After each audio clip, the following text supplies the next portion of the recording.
Spooky, scary skeletons and shivers down your spine. Shrieking skulls will shock your soul, seal your doom tonight. Spooky, scary skeletons speak with such a screech. You'll shake and shudder inside when you hear these. Like what kind of dialogue? Any kind of dialogue. Enough dialogue to cover an opening segment. Enough dialogue to test your hair off your head. But I already shaved 2 sides. You really think I need to shave the rest? You need to shave the third. The underside. Your undercarriage. The testicles. Your mossy bank. My My mossy mossy fucking bank. bank. Oh. I tell you where I'd like. Hey. It's pretty mossy. I'll say that much. It doesn't make summers any easier. But it's a great place to put your money. The First National Bank of Moss. Hey everyone. This is Lotsa Pasta, first episode recording. I'm your host, Captain Death here, with my first guest. What name do you want to go by, first guest? Hey, my name is Frowns McBooHoo. Frowns McBooHoo here, everyone.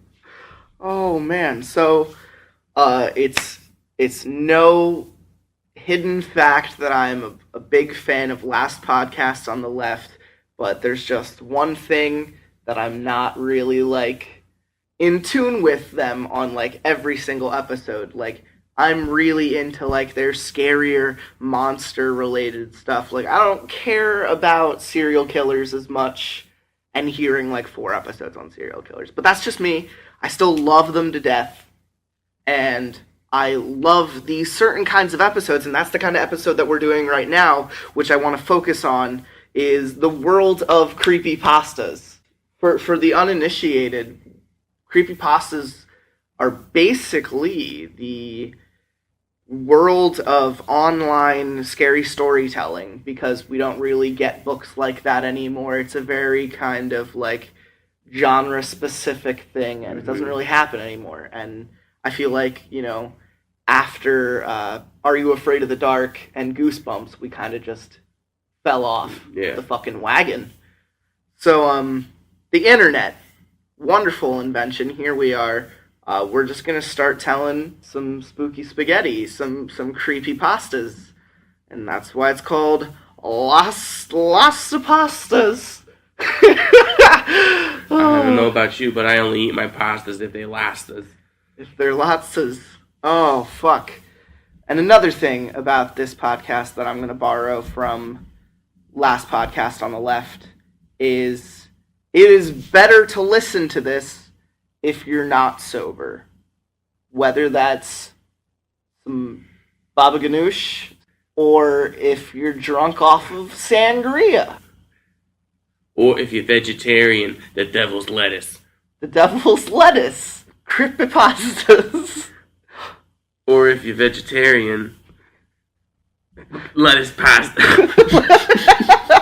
So the first story I'm going to read is called Hands. Ooh! Yeah, you like those. Those are good. This is how you touch yourself at night. Oh. Just like that. That's the noise you make. That's the noise you make at night when your hands. My hands! Hands! Alright. The worst thing I've ever done in my life happened about 12 years ago. When I was 16 years old, kid living in Cleveland, Ohio, it was the early fall when leaves were just starting to turn orange and the temperatures were starting to fall, hinting at the freezing chill that was only a few months away. School had just started, but it had been going on for about a month now, so all the excitement of going back and reuniting with old friends had been replaced by the realization that we were captives in a place that only wanted to load work upon us. That's school. Fuck school. They only want to load work upon us. I didn't even understand the thing you said so far. Understandably, me and my friends were all eager to do anything that might remind us of the worry-free, responsibility-free days of summer. Earlier that year, about the time the last school year had let out, one of my friends from work, McDonald's, which some people think is lame, but I always had a great time there. I fucking stole all the fucking fries. Taught me a technique to make yourself pass out with the help of an assistant. It works something like this. One person would rapidly take 10 deep, heavy breaths, and on the 10th, squeeze his eyes shut and hold his breath as tightly as possible while crossing his wrists over his heart. The assistant would then give the person a huge bear hug from behind and squeeze the person's wrists into his breastbone. Within seconds, the person holding their breath would lose consciousness. The assistant was then in a perfect position to make sure you didn't totally collapse and crack your skull open on the sidewalk. The effect only lasted for like a second or two. It wasn't like we were putting ourselves into comas or anything, but it felt like you had been out for hours, and when you came to, the disoriented feeling of not knowing where the hell you were and what you were doing there was awesome. So these kids didn't have drugs. They didn't have any drugs. They fucking knocked each other out because they didn't have an escape from their problems. You know, if you're a kid and you don't got drugs, you're doing it wrong, man. Exactly. Well, they're knocking each other the fuck out in order to feel something. Yeah. Kids, just pilfer your fucking parents' liquor. That's always the thing. That's what you do. Yeah, I mean, unless your parents locked it like mine. So. Now, I know some people are like, WTF, are you a fucking retard? And yeah, I know, we were probably killing about 1 million brain cells each time we would knock ourselves out. And I think probably my memory has suffered for it. But to a bored-as-hell 16-year-old, I thought it was hella cool. All the effect of getting your lights punched out, with none of the pain of getting hit in the face. I'd tell you to try it to see for yourself, but after what happened, I would never recommend it to anyone. One interesting side effect of doing this, which was really most of the reason we did it, was that while you were out, you'd have extremely lucid, vivid dreams, which you could always recall upon waking. After all, you were only asleep for 2 seconds. We were good kids and had never, and would never, try drugs. So to us, this was like a poor man's LSD. Lame. And a poor man's LSD it is. These visions in some way were usually related to what you were looking at right before you passed out. For example, once I dreamed that I was climbing a mountain, way up in the Himalayas or something, but there was a handrail there. Who the hell puts handrails at 20,000 feet? When I came to and remembered where I was, I realized I had been looking at the staircase at one of my girlfriend's living room. Another time, I had a vision of Fred Flintstone smiling and holding out his hand in front of a mural with the DARE logo. That's Drug Abuse Resistance Education. They're trying to convert us. Oh, right man, now. that would scare the fuck out of me. A program cops teach in public schools. You've probably seen the bumper stickers. Yeah, I fucking dare. I am dare. That is who I am. I live by the code.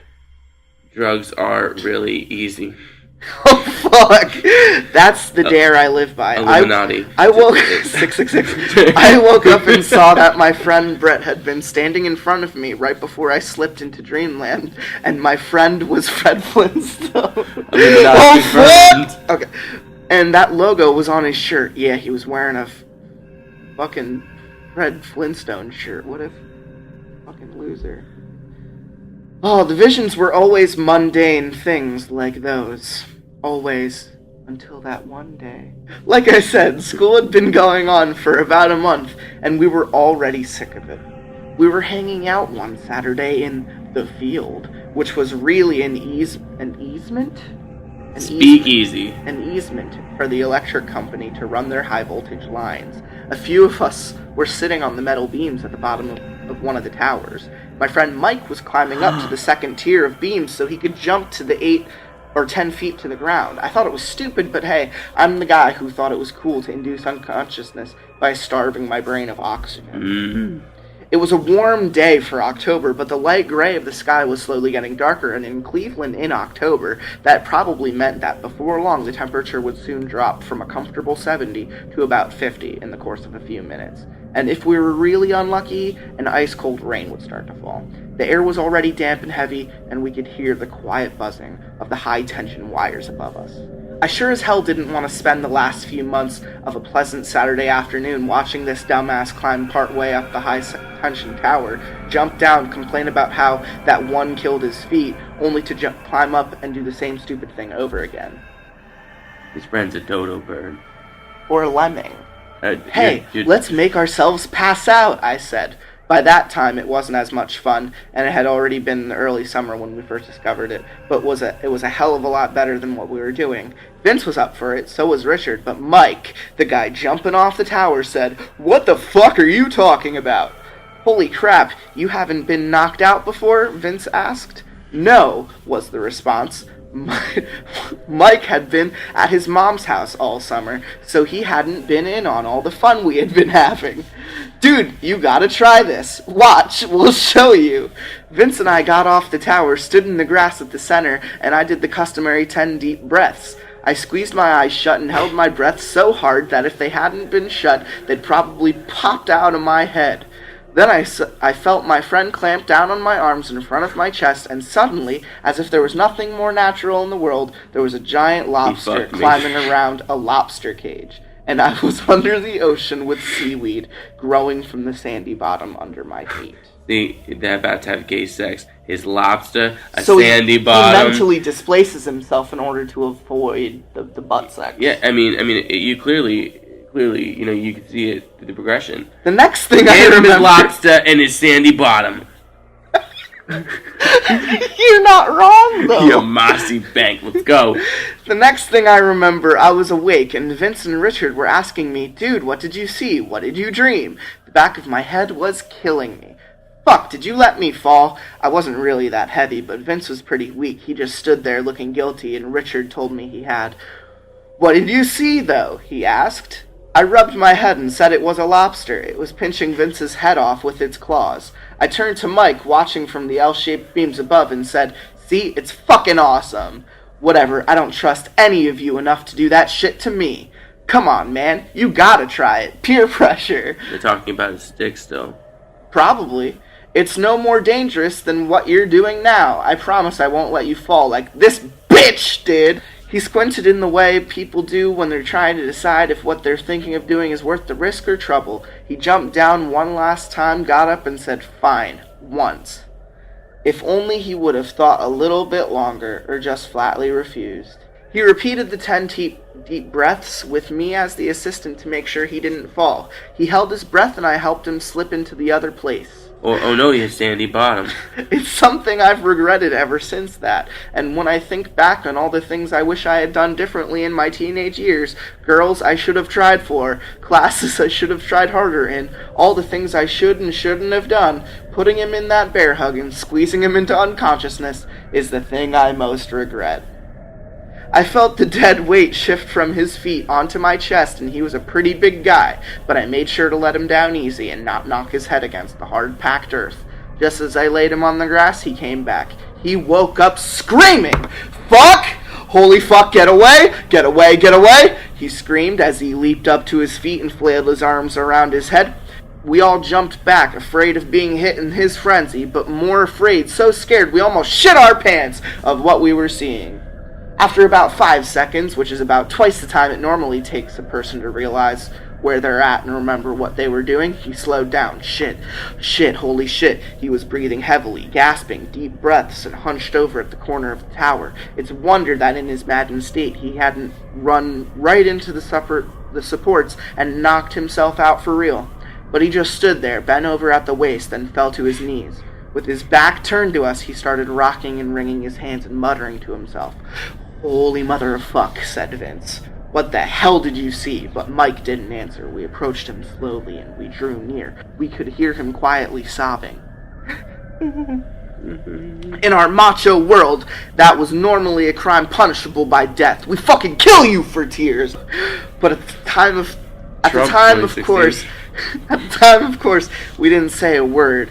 I reached out a hand to his shoulder, but as soon as I touched him, a touch so tentative and light that he shouldn't have even been able to feel it, he shrieked and jumped away, clanging his back into the corner of the tower. Some gay sex, man. He took it like a rape. Rape, rape, rape. He pressed up hard against it, staring at us with a look of terror in his eyes. So real, you think we were demons from the pit of hell. If ever in those few moments I thought he was putting on to fuck with us, the look put all of our doubts to rest. That and what happened afterwards, of course. Can you feel the love tonight? Between all these young boys. None of us said anything, but after about 10 minutes, Mike had calmed down enough that Richard was able to coax him to his feet and lead him back to the house. As I had suspected, the temperatures had fallen like crazy in just a few minutes, and just as I figured it would, the freezing cold drizzle started to fall. My nipples got hard. I told Vince I was just gonna go home and I'd see him tomorrow. We always spent the evenings and rainy days playing Mortal Kombat on our SNES, but he didn't object. I think he probably wanted some time alone to reflect on what horrible thing we had done to our friend, just like I did. The next day I went to see how Mike was doing, but he and his dad were gone the whole day. I asked him later where he went, but he wouldn't tell me. I think it must have been to the psychiatrist, because by Tuesday, the next time I saw him, he seemed to be better, if a little zoned out. I figure he got some drugs to calm his nerves, but that's just a guess from me, the guy who never does drugs, wears Dare on everything. Oh, yeah. I never really found out. Over the next few days, the four of us hung out, and while Mike was quiet, he didn't say anything about what happened. We just talked about stupid, unimportant stuff, like girls we liked, classes at school we hated. I wish we had said something to him now, though I don't know if it really would have helped. We had no idea what we were facing, and to this day I still have no clue. But we avoid the subject of what happened that Saturday and practice of passing it out in general like it was the plague. It wasn't until the following Saturday that he said anything related to what was happening to him. We were walking down the quiet street of our neighborhood towards the wooden footbridge that crosses the creek that runs between the houses, separating development into two halves. I was going on about this hot girl who was a grade above me and who consequently wouldn't give me the time of day, and he, staring at the ground, walked on with his hands in his pockets. Suddenly, out of nowhere, and right in the middle of one of my sentences, he says, "I won't be around much longer." Huh? They'll be coming again tonight, and I don't think I'll be able to keep them out this time. Hey, what are you talking about? Who's coming tonight? Me. The hands. Mm-hmm. The voice. At this point, I was like, holy shit. I could feel my breathing getting quick and shallow, and I felt my face and hands get hot to hear him talk so matter-of-factly about some horror that I couldn't even imagine. But I'll never forget that conversation. It's etched into my mind like stone tablets in the 10 Commandments. I stammered a few times and then stupidly said, "What hands?" At night, I look at the tree out my window, then it goes black, and the hands, dozens, 100 of them, push in against the glass. It's like that hole Jennifer Connelly fell in Labyrinth. Yes. It's like the pit of rapey hands. Like throwing a hot dog down David Bowie is behind all of this! Illuminati confirmed. 666. And what do? I push back all night, but I'm tired. I can't keep them out anymore. And the voices say I have to let them in. Little kid voices and little kid hands. He lowered his voice to a whisper, but I could tell in what he said next that he was struggling to keep the panic at bay. Sometimes I see their faces, he said in a trembling voice. We had come to the walkway up to his house. He stopped and finally lifted his face to me. "Tell Vince he can have my Super Nintendo. He doesn't have one, and his mom sure as hell won't buy him one. Richard can have my CDs. I know you guys don't like rap, but he does." I started to say something, but he turned and walked up to his house. He went inside and closed the door. How I wish I would have went up and knocked. Told him I would have stayed the night, but we were 16, and at that age, guys didn't do that anymore. I'm sorry. I was sleeping in your house till I was fucking 18. Are we even reading CreepyPasta or softcore fanfiction? It's debatable whether or not this is like a midnight rape. No, I'm pretty sure that it's obvious that this is a midnight rape. And yes, you have been sleeping at my house since slept over at my house when I was 23. Okay, yeah, that's actually true. Homies before. Yes, totally. So I just went home. I didn't even answer the door for Vince when he came over later. When I went to bed, I didn't sleep well, and I was constantly listening to every creak and groan that the house made, listening for the voices of a multitude of children. I normally slept with the curtains open, but tonight I closed them tight. The next day, we learned someone had broken into Mike's house. A police car was there in his driveway, and I about shit a brick when I saw it later. Later, my worst fears were confirmed when I learned that it was Mike's bedroom window that had been broken into. He was missing, was all they told us. The cops asked all three of us a ton of questions, and people from the Center for Missing and Exploited Children came and asked us more. I'm sure I looked as guilty as shit, but when I said I didn't know what happened, it was, after all, halfway true. They were looking for some pervert that had abducted Mike, so no matter how hard they grilled me, they couldn't get any information relating to that, of course, so finally they gave up. He was on a milk carton and missing children TV shows, but to this day, he is still an unsolved case. After it was all over, I went to the library to research what the fuck happened, because in those days, while the internet was a research tool, it was only for rocket scientists or people who could afford a $5,000 computer. I didn't find much. The closest thing that I could think is related is something I only discovered later in my junior class on world history. Apparently, Egyptian priests used to seal themselves in coffins for just long enough a time to almost die. They would then be resuscitated so they could relate the things they saw in the netherworld while dead to the other priests. I can only figure that perhaps the electricity in the air or the weather made Mike go under deeper than we ever had and gave him an experience something like what the Egyptian priests had. But Vince knocked me out too, in almost the same spot where Mike was standing when I did it to him. Could he have just been more receptive to the call of the other place? Or had knocking my head on the ground somehow jostled me free of their hold? I don't know, and I don't think I ever will, but sometimes it still makes me shiver. Oh, man. So that was Hands. Indeed. What did you think of Hands, Frowns McBooHoo? You know, I only really like 2 hands. Anything more, it's too much of a party, and there was a lot of hands in there. I also think that, why, lose breath and run out of breath and try to kill yourself? Just go for the drugs, you know? No, just go masturbate. Just go home and masturbate. Too many hands. No, that's just enough. That's one or 2 hands. But 1 is the loneliest number that you'll ever do. Hmm. 2. But 2 could be as bad as 1. But 3 is really good for me. But 3's company. 3's company too. But I really think that, in any fucking situation, do the drugs.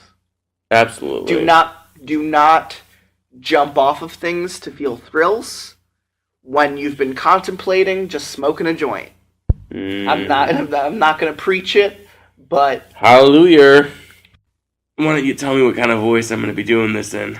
No, you have to come up. It's called A Story to Scare My Son. So, what voice do you think A Story to Scare My Son would have? I'm gonna be a papa. Alright, be a papa. Son, we need to have a chat about internet safety. I slowly crumbled down to the floor next to him. His laptop was open and he was playing Minecraft. Minecraft. On a yes, on a public server. His eyes were locked and his action comments scrolled down the side of the screen in a chat box. Uninstall, kill yourself. Oh, sorry, wrong story. Son, can you stop your game for a minute? He exited the world, closed the laptop, and looked at me. Dad, is this gonna be another cheesy, scary story related to amnesia? What? I faked my hurt feelings for a second and then grinned at him. I thought you liked my cautionary tales. He grew up listening to my stories about children who encountered witches, ghosts, werewolves, pedophiles, and trolls. Like many generations of parents, I used scary stories to reinforce morals and teach lessons about safety. Dad of the year. What? Dad of the year. Oh. My dad made me watch so many scary things as a kid to just be like, don't be a fucking idiot when you grow up. And I think I came out alright. Yeah, I mean... Were you scared the shit out of yourself when you were a kid? I didn't have a dad. Continue.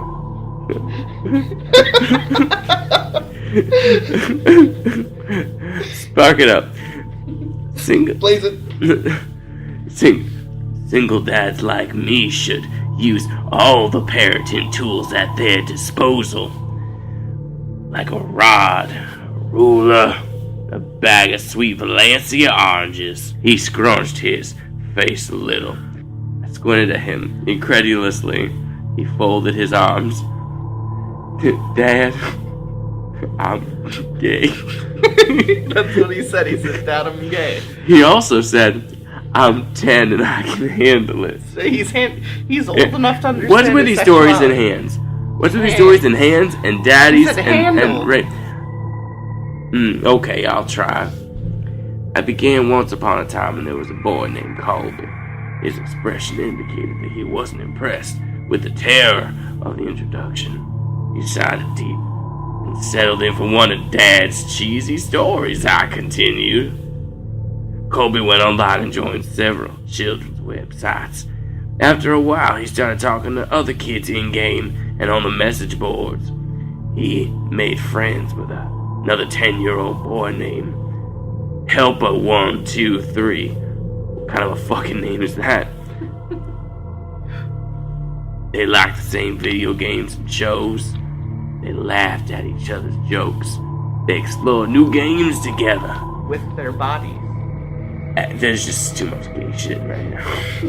After several months of friendship, Colby gave Helper123 6 diamonds in a game they were playing fucking Minecraft. Diamonds are a girl's best friend. It's actually my dick. This was a very generous gift.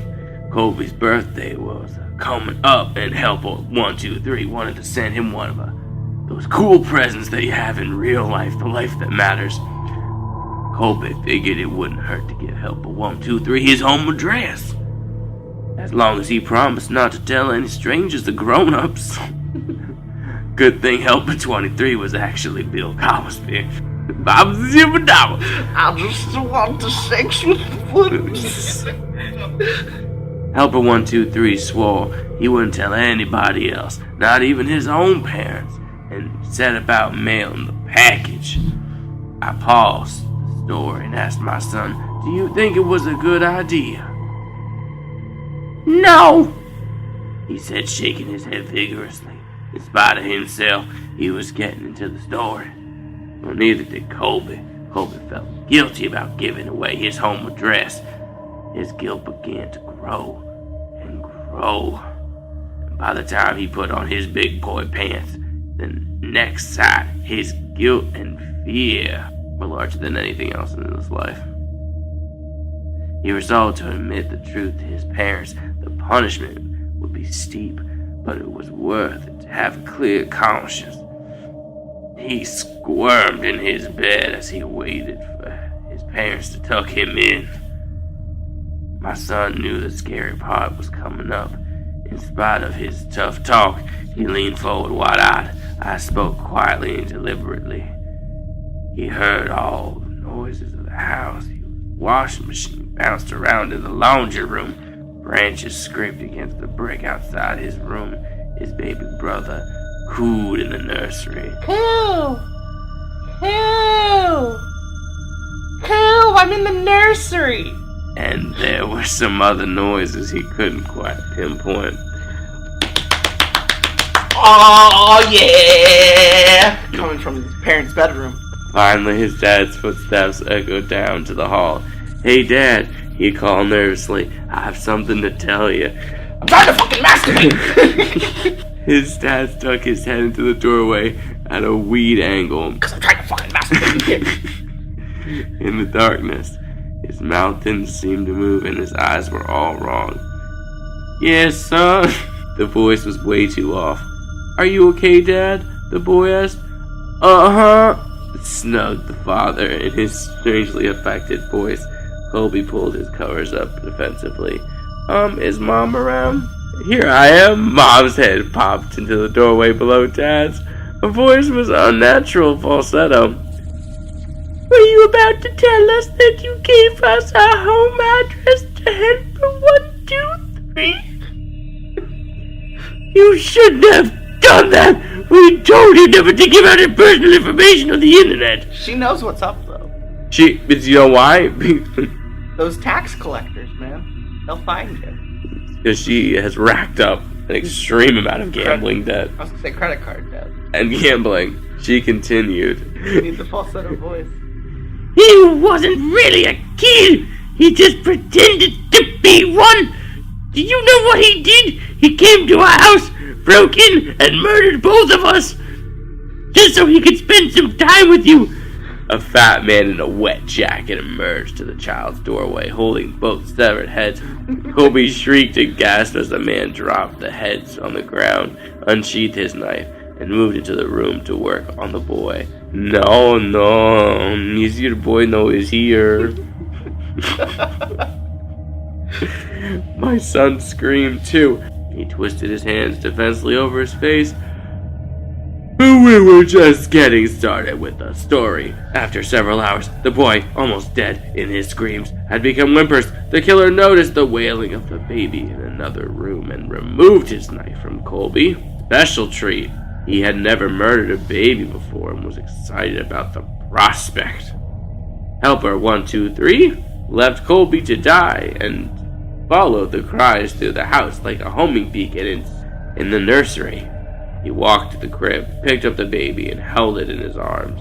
He moved towards the changing table to get a better look, but as he held the baby, the crying died down, and the baby looked up and smiled.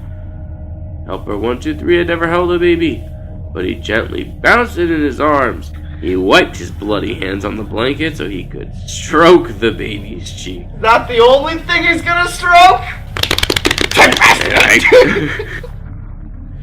Godspeed, Spider-Man. Ah! He there. Sweet, oh God.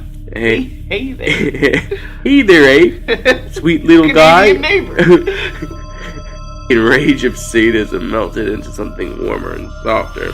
He walked out of the nursery to comb the baby, named him William, and raised him as his very own.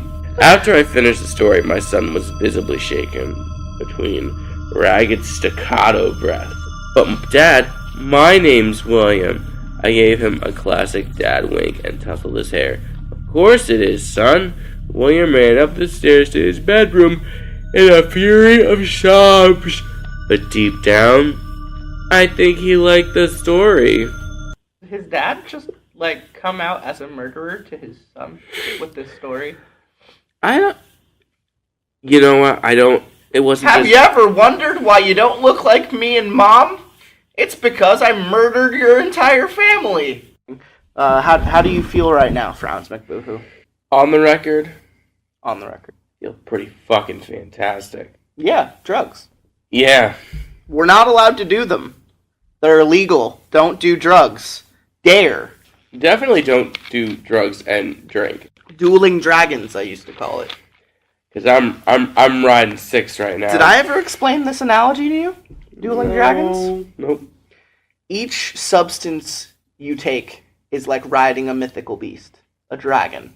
It's quite untamed. It always takes you on some kind of weird journey. This is a metaphor. When you start trying to tame more than one dragon at once, because they're wild and it gets hard to handle holding more than one. So when you smoke a little bit of something and then drink a little bit of something, you get pretty turnt. Sometimes you come out not on top. But the mother of dragons has 3. That's why Khaleesi is the exception. So she can 420 blaze it and drink. And then probably shoot heroin. She probably shoots. It's probably easier, right? Okay, last story. Oh, aren't you glad? I didn't say banana. No, it's just called Aren't You Glad? It's banana. Nothing to do with fruit. Manja.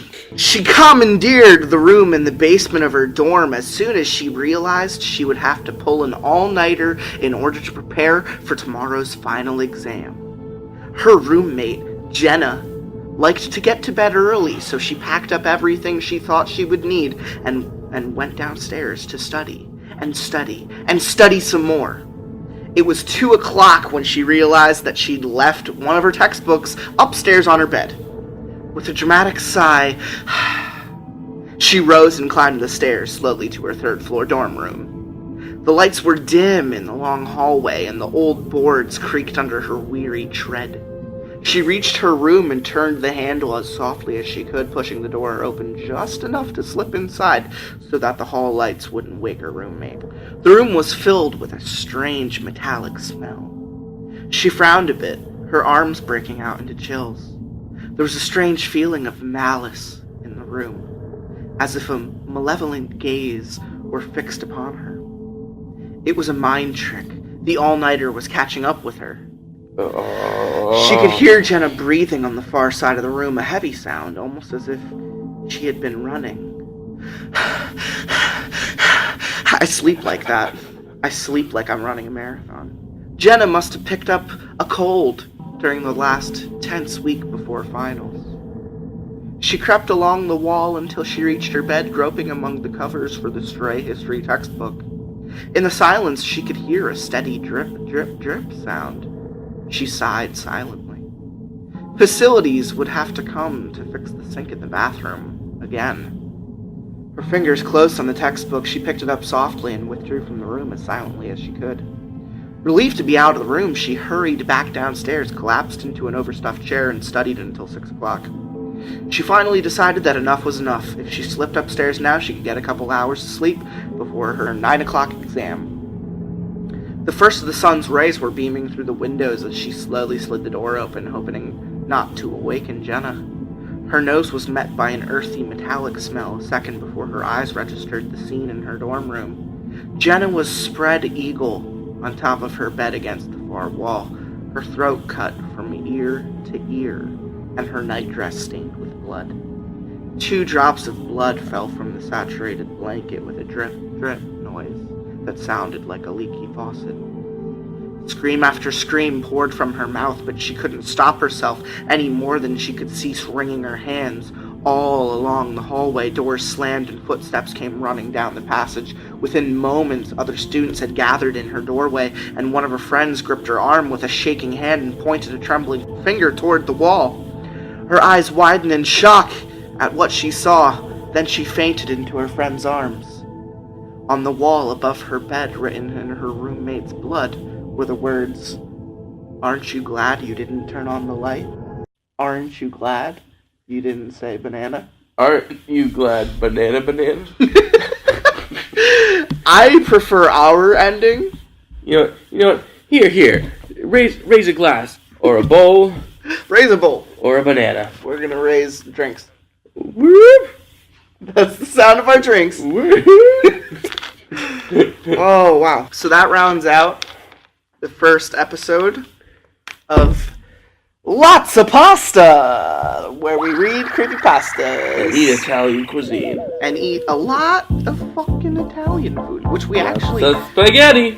Lots of spaghetti! 1, 2, 3. I like good pussy and I like good trees. Smoke so much weed you wouldn't believe, and I get more ass than a toilet seat. 3 to the 1, from the 1 to the 3. I met a bad bitch last night in the D. Let me tell you how I made her leave with me. Conversation and